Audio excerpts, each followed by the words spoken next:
Hello, everyone. I hope you can hear me. Please let me know if you can hear me. Yes, we can hear you well. Excellent, excellent. It's been a while since we did the bi-weekly live last time, and there has been a number of changes. Some of them are good, and some of them are not so good. However, we try to be positive. Just for you to understand, we have a blackout right now, a scheduled blackout. That's why there is no internet, no electricity, and I'm doing the broadcast from our Travelite Agro van. We have Starlink here, and I hope there will be a good connection. Before we start, I would like to say thank you to everyone who has been in participating in helping Ukrainian people, and this fight for the good. We try to keep positive, and we try to do our best what we can do, disregarding the noise from the explosions or from the bad news coming from our media. And we find this is the only way to be effective in approaching the victory in this war. I would like to say that since the beginning of the full-scale invasion, the interest and the sympathy to Ukraine and to the people here, to what's going on here, has shrunk very much.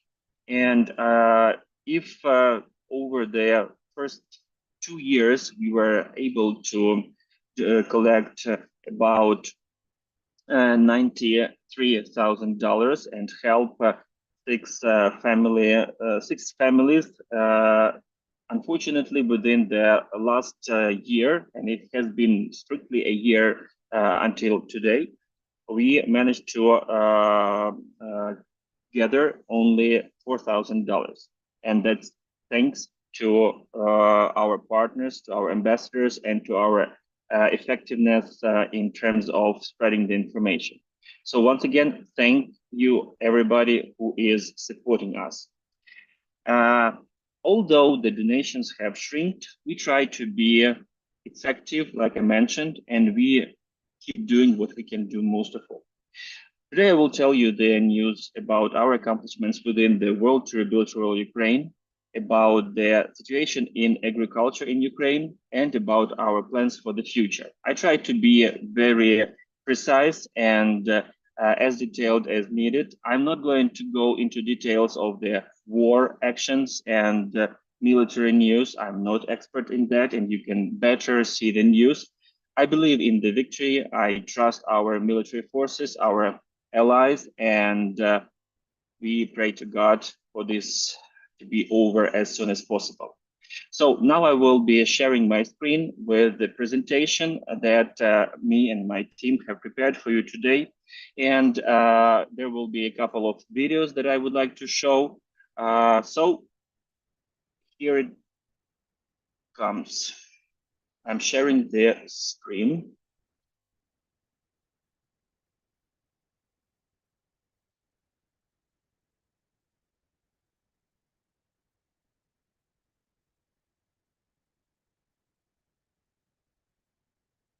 Okay, so now you can see the screen. First of all, here is our team. It has not changed. Majority of us are in Ukraine with our families. We are doing the commercial part of our job in order to earn for living, and we keep finding time and efforts, sharing our efforts to provide the aid to those who are much more in need for our help than we are, those who have been less lucky in this war. So as I mentioned, until today, we have generated $96,700. As I told that the donations have shrunk as the news about Ukraine are less sympathetic and more critical on the worldwide. I've been traveling in Europe, in the United States, and I've noticed this radical change. Unfortunately, this situation has not changed for the people who are in the fields, directly in the battle and in the agricultural fields. That's why we will not give up until the very last household of the family farm is rebuilt.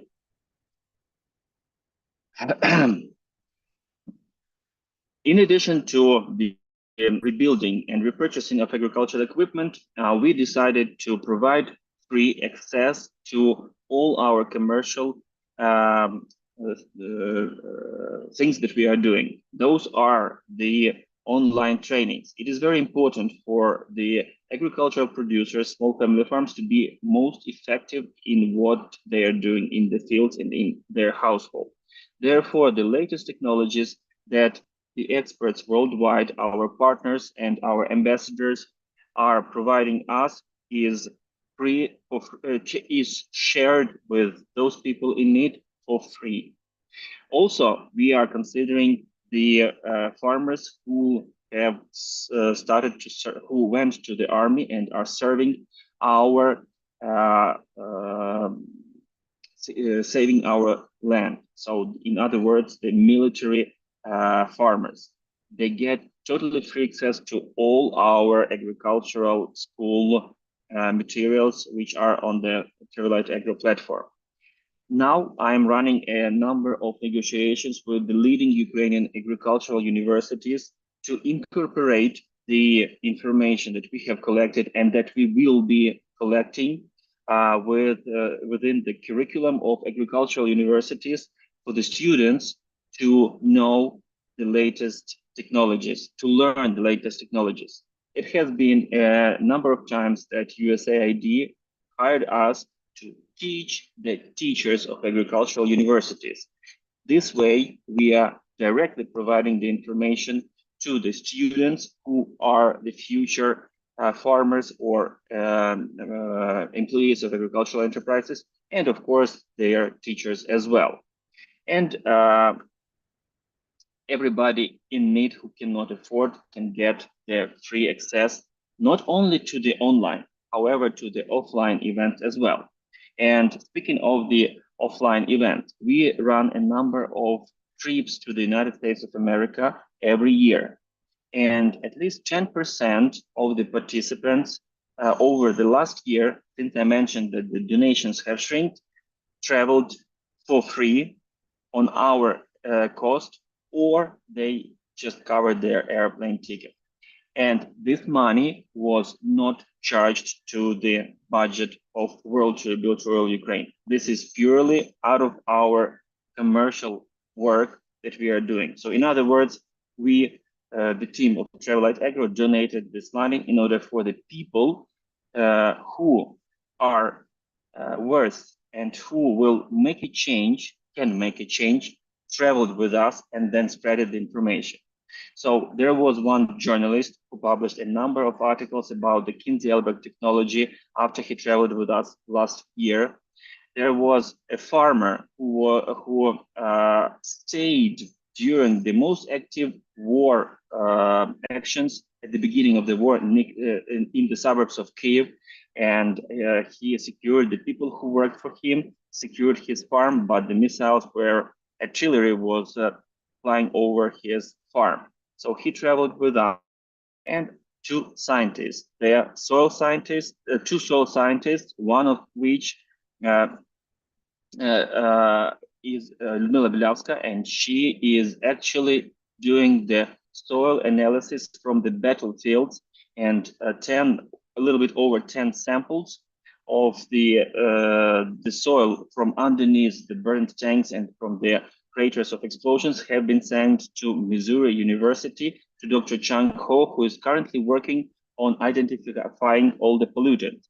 This in future, I hope, will lead to implementation of the project that we developed and currently are looking for the sponsors to identify the damage that was done to the fields, to make the process of identification of this damage automatical. In other words, the satellite imagery would be taken from the field, and the system automatically, the AI system automatically would analyze what potential pollutants are in that land. And the final stage would be development of recommendations how to get rid of certain pollutants and to minimize their breakdown time so that these lands would be available for farming again. And that is done also with help of our allies in the United States of America and with the scientists in Ukraine. So we are supporting the science in Ukraine as much as we can for the better future. Speaking of the events that we organized, the training, teaching events, there was a major conference this winter that we called Root versus Iron. There was at least 20 presentations online and offline that's disregarding the side conversation between the participants and the experts about the important practices, how to minimize the cost, however, to make the agricultural production effective and to treat the land, the soil in the regenerative practices, so that right now when the soil, the land is actually owned by the people, we are trying to preserve its potential and to improve its potential for the future generations.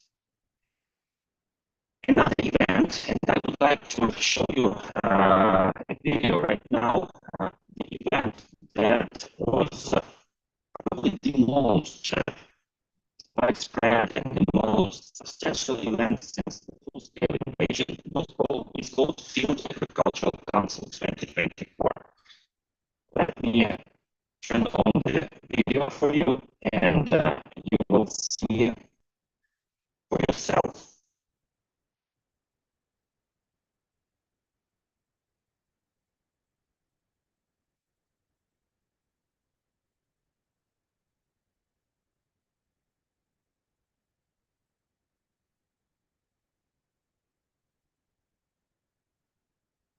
Ukrainian farmers are collaborating with American colleagues, in particular with experts in agronomy, soil science, and microbiology. A team of agriculture experts from the United States, Germany, and New Zealand spent half of July doing comprehensive analyses in fields across Ukraine to identify problems or deficiencies in technological maps. The event was organized by Travelite Agro. This team of professionals is an expert in organizing business tours and other international training projects for agribusinesses. This year, me and my team, we have conducted the unique event that is called Field Agricultural Council. The idea is the same like in the medical institutions. The Council of Experts, in this case agricultural experts, is coming to Ukraine, visiting 9 farms, each of them providing 3 of their fields for observation, and analyzing the issues and the causes of those issues, just like as well as providing recommendations at the end. Trenches were dug in the fields for a detailed analysis of the soil, root system, and above-ground parts of plants. It offered an insight into agronomic problems and helped to develop strategies for their control and preventative management. I am sure this visit will change our perception to farming. Experts are focusing on aspects of soil management that we never thought about before. This is a completely different approach. We will follow the recommendations and hopefully in a few years we will show our progress. The field tours were completed with a conference where foreign and Ukrainian experts briefed the participants on their observations. They presented in-depth analyses of the problems and damage thresholds observed in Ukrainian fields and offered theoretical and practical recommendations for solving them and preventing such issues in the future. I would have to count since 2015 until COVID once or twice a year. How much worse is our soil from the standpoint of compaction? How much worse is your soil from compaction from the U.S.? No. Not worse? No, not really. Soil makeup and compaction, when we look at the makeup of the soil, that actually determines how much compaction we're going to have to deal with. This soil doesn't total 80%. This soil has 45% calcium and 40% magnesium. That's 85%. So if we just get rid of 5% of the magnesium, then do we have a perfect soil? No, that only gets it down to 35. For some experts, like Mr. Kinsey, it is not the first time in Ukraine, including Dr. Stephen Van Vliet, a research agronomist at McGregor. He works with several companies on a regular basis. And Alan Perry, a member of the American Society of Agronomy, consults one of the largest potato growers in Ukraine. So I've been here this is my 12th time coming to Adjun. And what is interesting in the changes, mainly I see the hunger of the Ukrainian team, wanting to learn, wanting to change. I see some of the changes I've seen, and they have actually changed to do up to better soil management practices. Do they have a long ways to go? Absolutely. But they're constantly wanting to learn, constantly wanting to change, and make things better for our. That's what they usually don't learn. Yeah.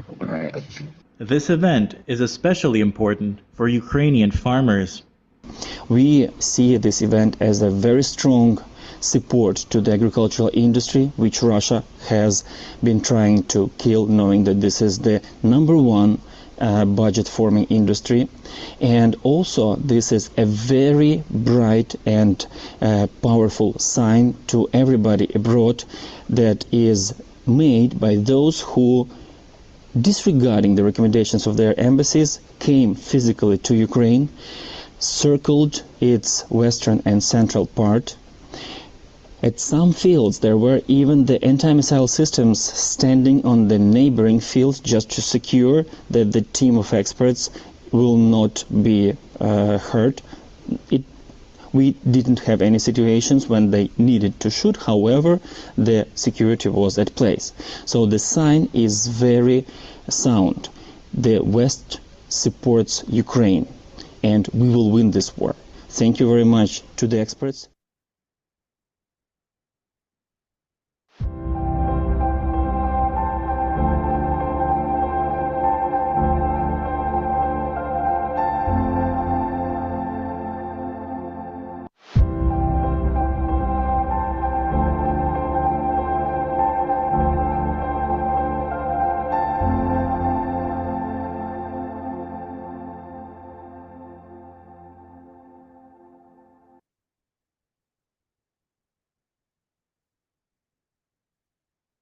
So as you can see, we have covered quite a number of fields, and I would like to separately say thank you to every foreign expert who decided to come to Ukraine and to do this training. We have collected so much information, so much video that we are still working on it, and in September 26 and 27, we will be running the final conclusions conference online, so that the information is given to more people.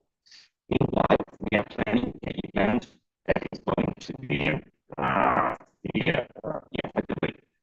philanthropical initiative, trying to finish their collection of donations, collection of money in order to help Alexander Donchikov is from some problems, and he's been waiting for a while to be helped rebuild his storage facility. We have generated a few $1,000 during the conference from the participants and from the speakers and experts as well. And we will keep trying to get enough money. We are still waiting $6,000 for the joint budget of rebuilding his storage premises. The reason why we decided to choose him is not only that he keeps operating in the minefield in the area that is not so stable. His unfortunately is really ill, and he has no opportunity to redirect the finances, the family finances towards rebuilding the storage for his farm. So we are doing our best to finish collecting the donations until the end of this year. The event was very nicely supported by the section of the book written by one of the experts, Dr. Don Schumer. That is extremely important information. Is the collection of the knowledge about the minerals and diseases connected to that. In other words, should the fertility system be in place, proper fertility system be in place, and budget for spending for chemicals in the fields will be much lower, and the soil will be much healthier as well as planting. Another participant, Andrei Matvienko, who is from Kharkiv Oblast, he is he had been waiting for help towards rebuilding of his house. However, his neighbors decided to allow him to live in their house as long as possible. He is from the Izum village, and in September 2022, he lost his house as well as the attached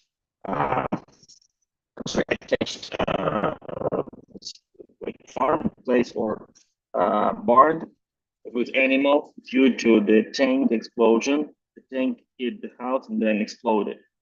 So instead of rebuilding or fixing his house, we purchased him a tractor, and this tractor is currently being, at this very moment, is being delivered on his way from Dnipro to his farm.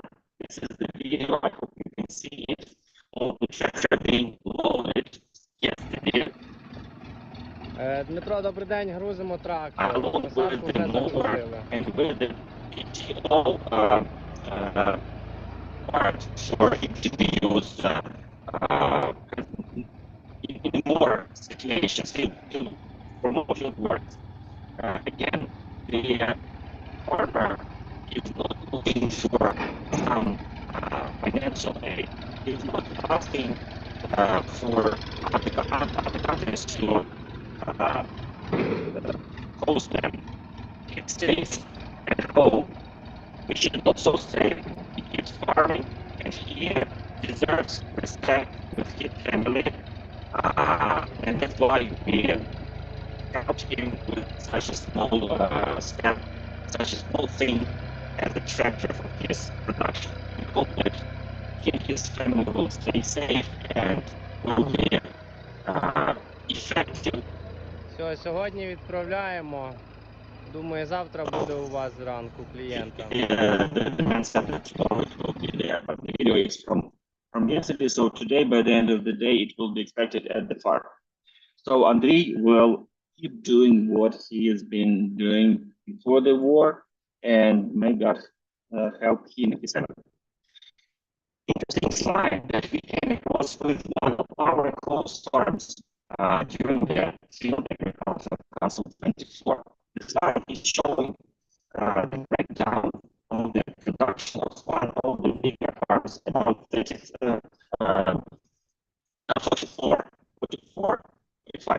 actually, 1,000 hectares in northwestern part of Ukraine, which is actually the most secure area and very close to Europe. It means that they have a very good potential of exporting their produce by railroad.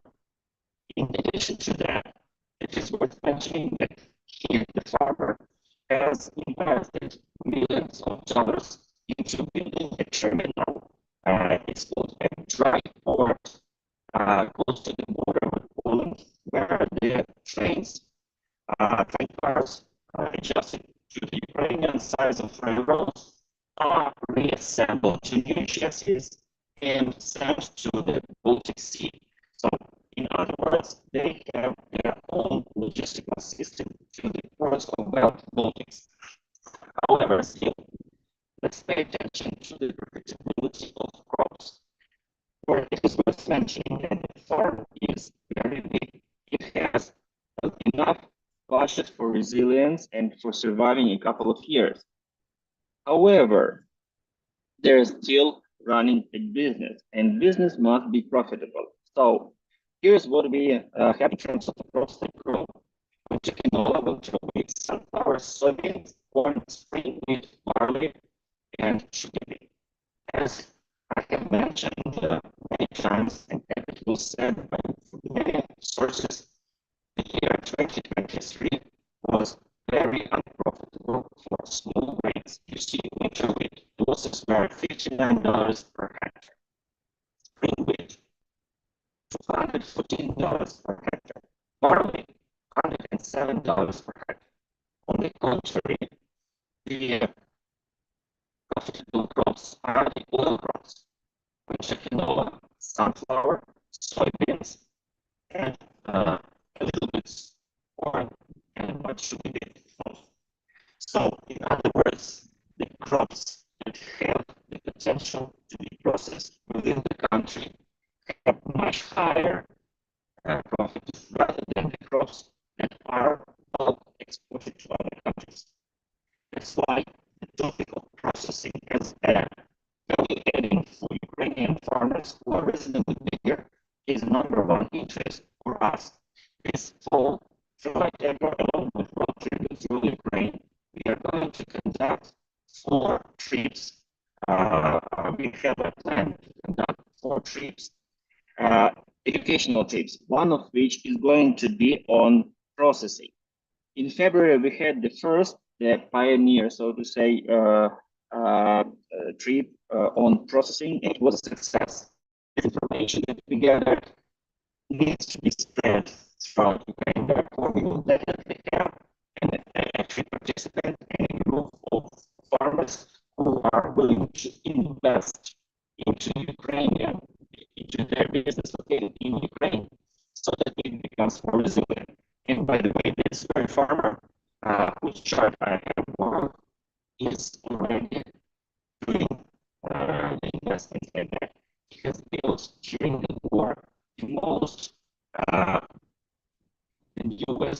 the most outstanding flour mill, and he is making his own bread and flour.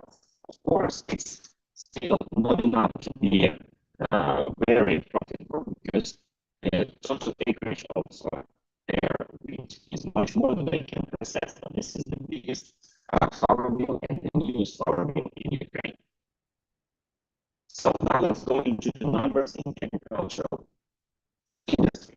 So on the 23rd, Ukraine has, since the August 23rd, it is 1 year, Ukraine has been working on export without any corridor like it used to be signed with Turkey and with Russia. So in that case, we are securing our corridor ourselves, thanks to the allies. And I must say that now watching the backwards, I understand why the aid coming from abroad, what priorities it had. The first priority was to allow us export the food, secure the countries who need this for food consideration, and also give Ukraine the possibility to have a profitable, more or less profitable industry.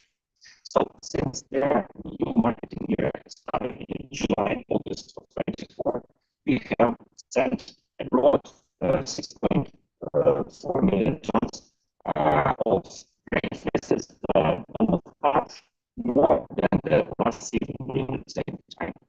This is the breakdown of the crops that we have exported. You can see that flour is also one of the commodities that we exported. So Ukraine is moving towards implementation of value adding inside the country, not just the raw materials source. The forecast of USDA for Ukraine for the next year is that we are going to export 14 million tons of wheat and 24 million tons of corn. Let's hope it will be at least this number. Of course, it will depend upon many factors, even the ones that we cannot control. Port of Odessa is the biggest port that is exporting agricultural commodities right now, and it has shipped 53 tons of the produce during this year since August 23. As of August 28, Mozambique has purchased 3.8 thousand tons of corn, and almost 20,000 tons were sent to Malawi as a part of the initiative named Grain from Ukraine. Let me remind you, Grain from Ukraine is another philanthropical initiative that is targeting the supply of key commodities to the countries who are at the edge of starvation. Thus, in this situation, securing their safety and even making it happen under their war conditions in Ukraine. So harvest of 2024 has already started, and of course, first of all, we are harvesting the winter crops. As of August 23, and that 1 week ago, the data for 1 week ago, we have already harvested 52.02 million metric tons of the commodity. That would be almost 30 million metric tons of grains. That is a huge amount because totally we have, in the most successful years, we have harvested with all the commodities about 100 million tons. So about 1/3 of all the commodities is grain. The winter and the spring small grains. 3.4 million metric tons are oilseeds. Of course, there are much more to find: sunflower, soybeans. Here's the breakdown on the commodities that have been harvested. Planting. Right after harvesting winter crops, farmers start planting another round of winter crops. The acreage under planted crops is not so high yet. It's as of August 26. Only 11 regions of Ukraine have started planting, and it's only about 1/3 of actually 232,000 hectares. Here to remind, we have 27 million hectares. We had, before the full-scale invasion, 27 million hectares under agricultural production. Now, according to our president, about 28% of our land is being occupied by Russian Federation. Therefore, we can speak of the total acreage of agricultural production shrinking also about 30%. Yesterday, we had another massive attack to Ukraine, and we have been using the F-16 airplanes, jets, like to say, to intercept the missiles. But unfortunately, the Russians are developing and upgrading their approach to attacking Ukraine. There has been a very good percentage of interception. However, some of the missiles and drones successfully hit their targets. Taking a few examples, in my hometown, which is Luz, there has not been any attack since probably mid-2022, when the Russians attacked Khalid. It was actually in the fall when they attacked the electricity stations, electrical stations. During this attack, there was one drone that hit. It was not intercepted at all, so it was directly flying towards this location. Hit a residential 5-story building almost in downtown Oslo. Thank God nobody died during that attack. However, there was one person who died in the suburbs of Lud at the electrical power station. It was not the generating station, it was transforming station. However, it was allowed to supply electricity to the whole city, and after attack, whole city was in the blackout. Now we have fixed a number of rerouted electricity, and the blackouts are scheduled in Ukraine because there is a level of blackouts, unexpected or urgent blackouts that nobody needs, and there is a scheduled blackout. So, 20% in the best case scenario, we have about 50% of time, currently 50% of time, there is a blackout. Currently, I'm running this broadcast from the bench of my fan because there is no electricity and no internet other than starting here. Let me remind you a little bit about the change of approach for the offshore Ukraine. First, actual recipient of our aid when we didn't have enough money to purchase something new. We found a new use structure for Alexander from who is farming in Kiev region. We have after that also soil tested his samples in Perry lab, and during the root versus iron conference, the consultant, your player, helped Alexander fine-tune his fertility statistics on the is more effective and the economy is better. The second was Elena Shevchenko. Her barn with animals was hit by the missile in March 2022. So the chicken, the pigs, and the barn was totally destroyed. We rebuilt the barn with the residential house for her because her house was also shredded for the debris of the explosion. Our proportion, she is also opportunist with her 2,000 in the suburbs of Kiev. She issued the agricultural council. The experts visited her and saw this house themselves, as well as actually the investors at the time were part of the experts team. Brought to rebuild Ukrainian ambassadors, and so it was Stephen, Dr. Stephen Lee, and Dr. Charles Feldman.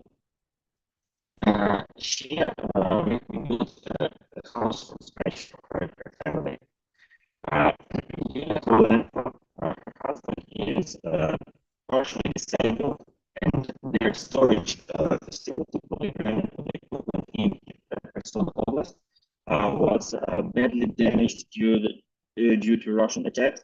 So we rebuilt that barn for them.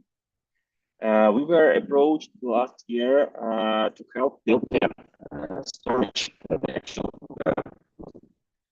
bomb shelter for the force of which is located in Oblast next to the military base. It was a very quick project. A number of companies joined and were able to rebuild for Ukraine part of it. We did not use any donations sent from abroad. All of the donations to help this orphanage were generated from our Ukrainian farmers, our partners. Next was Natalia Monichenko, who are also from Kherson Oblast. Their house was destroyed. It was freshly renovated house because it was demolition, but unfortunately totally destroyed. And also Russians stole their truck, which they used for farming purposes. As the government promised to rebuild the house, Natalia has chosen to receive the aid from World Food Programme in the form of all this truck to be able to continue farming and taking commodities from the fields and inputs into the fields. So here's the truck that we built for her. Alexander Adamenko, he is from the sorry, he's from the Kherson Oblast as well, and again, storage facility of the farm. This is what we are trying to build for him. 700 square meters, and Alexander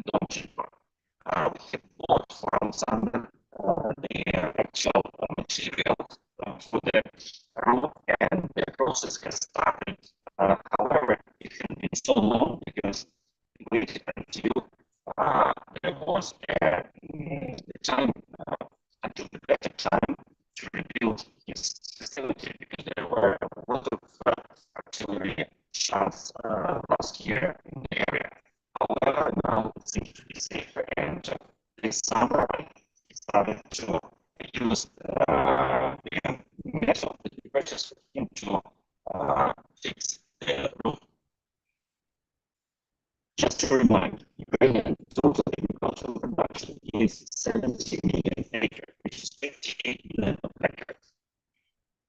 About 20% of them are beneath corporations. We work with them very closely because all of the big players in this market depend upon their neighbors as well, and depend on the general health of the industry. Therefore, once they learned from, thanks to our programs from the foreign experts, they spread this knowledge between the smaller farmers in the area. So they treat them not as the competitors, but as the farmers. Private farmers, they make up to 50% of land. They farm up to 50% of land. They are the farmers who have once generated small amount of money and they purchased their old collective farms and fixed them, reorganized the business, and made it possible for them to be successful and profitable. And of course, the remaining 30% of land is still under operation of the small family farms. This is our key target. We're helping in rebuilding and repurchasing the agricultural equipment. So, should you be aware of anyone who is looking for a trusted partner in helping Ukraine, we are open to present all our accomplishments in details, to show the papers and to provide all the contacts of the aid recipients, so that this fruit and this money, unlike many other institutions, that this money is used for the purpose of helping these people directly. However, once the donations reached, majority of our team have refused from the monthly fees for their work that already was minimum fee. However, refused, and we do not get paid for what we do. We do not tribute to Ukraine. On the contrary, we try to be more effective in our commercial part, which is Travel Agro, and part of this profit is sent towards the needs of grocery culture in Ukraine. So we are setting the example ourselves of how it can work. This is the number. These are the numbers that we have shown many times. What is the amount of produce produced by those small family farms who farm 30% of land? That will be it for today. I just wanted to ask you, spread this information as much as you can. We are looking already for the expert team for the Team Agricultural Council next year. And work on this project will start since September, and the project itself will start in November by soil sampling. We plan to add another format which is going to be online, so that many of our partners who are not able to host experts in their farms due to those proximity to their front line will be able to give the consultations online. All these consultations will be done in the winter time, and once the season comes, we will invite those who are willing and able, not afraid to come to Ukraine, to actually visit on the safe route, visit the farms, and share their experience practically in Ukrainian fields, entering the important operations of the farmers directly in those fields. So, thank you very much again. All the best to you. And should you have any ideas, I'm always always welcome to communicate. This is my contact information, and looking forward to hearing from